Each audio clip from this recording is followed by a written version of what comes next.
जण नवोदयचं पुस्तक वाचते. किती भाग झालाय वाचून? किती भाग झाला बघा, एवढा भाग वाचून झालाय.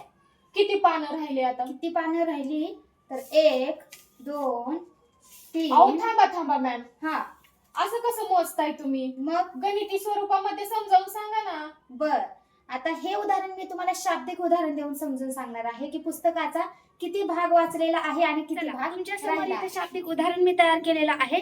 उदाहरण आहे, समर्थने 100 पानाच्या पुस्तकाचा 4/5 भाग वाचलेला आहे, तर त्याने आणखी किती पाने वाचलेली नाहीत. ओके, 100 गुणिले किती भाग वाचलेला आहे, 4/5 भाग वाचलेला आहे.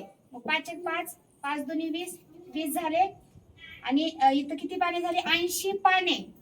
4/5 भाग वाचला म्हणजे किती पानं वाचली, 80 पाने वाचली. मग आता राहिली किती, पुस्तकाची पाने किती आहेत, 100, वाचली किती 80, राहिली किती 20 पाने बाकी राहिली. पर्याय क्रमांक बी हे याचं उत्तर आहे. व्हिडिओ आवडला असेल तर लाईक करा, तुमच्या लाईक करण्याने आमचा उत्साह वाढतो. व्हिडिओला शेअर करा, तुमच्या शेअर करण्याने दुसऱ्यांना फायदा होतो.